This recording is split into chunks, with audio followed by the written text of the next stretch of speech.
Hello అండి. Welcome back to my channel. అందరూ ఎలా ఉన్నారు? నేనైతే చాలా బాగున్నాను. నేను ఇప్పుడు ఎక్కడికెళ్తున్నాను అనుకుంటున్నారా? ఎవ్రీ ఇయర్ డిసెంబర్ 23 అయితే సింగరేణి ఫార్మేషన్ డే సెలబ్రేషన్స్ అయితే చేస్తారు. ఆ ఈవెంట్‌ని అయితే అటెండ్ అవ్వడానికి మేమందరం అయితే వచ్చేసాము. ఈసారి స్టేడియం ముందరగా ఈ బొమ్మలు ఇవన్నీ అయితే పెట్టారు. చూడ్డానికి చాలా బాగా అనిపించింది. అవన్నీ చూసుకొని మేమైతే స్టేడియం లోపలికైతే వెళ్ళిపోతున్నాము. మేము వెళ్ళేసరికి స్టేడియంలో జనం అయితే మామూలుగా లేరు. మనుగురులో ఉన్న జనం అంతా ఈ స్టేడియంలోనే ఉన్నారేమో అనిపించింది. అంత క్రౌడెడ్గా ఉంది. ఇంకా అలా చూసుకుంటా లోపలికైతే వచ్చేసాము. మీరు ఎప్పుడైనా ఇంత పెద్ద టైర్ని అయితే చూసారా? ఇదైతే 60 టన్ డంపర్ టైర్ అంట. చూడటానికి ఎంత పెద్దగా ఉందో. ఇక్కడ ఫోటో ఎగ్జిబిషన్కి అయితే పెట్టారు. దీని కాస్ట్ వచ్చేసి 3,25,000 ఉంటుందంట. అండ్ వెయిట్ ఏమో 850 kgs పైనే ఉంటుందంట. ఇక్కడైతే ఒక ఫోటో అయితే క్లిక్ చేసేసుకొని స్టాల్స్లోకి అయితే వెళ్ళిపోతున్నాము. ఒక ఎంప్లాయీ మైండ్లోకి వెళ్ళేటప్పుడు ఆ ఎంప్లాయీకి ఏ టూల్స్ అయితే యూజ్ అవుతాయో ఆ టూల్స్ అన్నిటినీ ఇక్కడున్న స్టాల్లో అయితే డిస్ప్లే చేశారు. అండ్ మనకి తెలియని వాటిని వాళ్ళు అక్కడ ఎక్స్ప్లెయిన్ కూడా చేస్తున్నారు.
నెక్స్ట్ ఈ స్టాల్ వచ్చేసి మొత్తం ఎన్వైర్న్మెంట్ డిపార్ట్మెంట్కి సంబంధించినది. మనకి మొక్కలకి ఎలాంటి ఎరువులు వాడాలి అండ్ మెడిసినల్ వాల్యూస్ ఉన్న మొక్కలు ఏంటి అలాంటివన్నీ ఈ స్టాల్లో అయితే డిస్ప్లే చేశారు.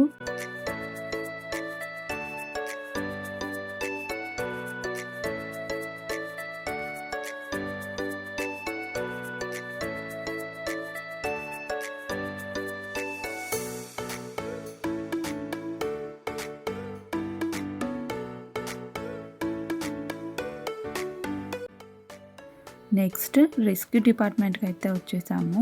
అండర్ గ్రౌండ్లో ఉన్నప్పుడు డిఫరెంట్ కైండ్స్ ఆఫ్ యాక్సిడెంట్స్ అయితే జరుగుతాయి. వాటన్నిటి నుంచి మనం ఎలా కాపాడుకోవాలో ఈ స్టాల్లో అయితే ఎక్స్ప్లెయిన్ చేశారు.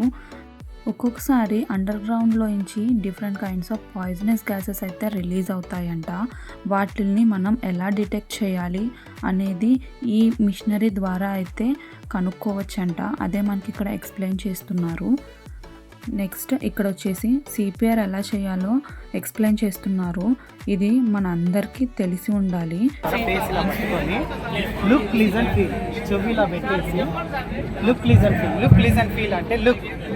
గాలి తీసుకునే వ్యక్తికి చెస్ట్ అప్ అండ్ డౌన్ అవుతా లిజన్ గాలి తీసుకునే వ్యక్తి దగ్గర సౌండ్ వస్తుంది. గాలి తీసుకుని ఫీల్ అంటే ఇన్హేల్ ఎక్సైల్ చేసినప్పుడు శ్వాస నిశ్వాస జరిగినప్పుడు సమ్ టెంపరేచర్ మాయిశ్చర్ మనం ఫీల్ అవ్వాలి. ఈ మూడు లేకపోతే బ్రీతింగ్ లేదని మనం డిసైడ్ చేసాం. మన 2 ఆర్టిఫిషియల్ రెస్క్యూ తీసేయాలి. ఎయిర్టెల్ chin lift whether airway open చేయాలి ప్రతిసారి. ఇట్లా పెట్టేసి ఇస్తే గాలి లోపలికి ఎయిర్టెల్ చిన్ లిఫ్ట్ మెథడ్ ద్వారా ఎయిర్వే ఓపెన్ చేసి గాలి ఎక్స్ప్లెయిన్ చేస్తున్నట్టు ఇది తీస్తే ఇంటిమేషన్ వెళ్తుందంటే అంత వర్క్ చేసి గాలి వెళ్ళింది, తర్వాత మనం వెళ్ళాల్సింది ఏంటి పల్స్. కింద కూర్చోబెట్టి గాలి తీసుకుంటాం.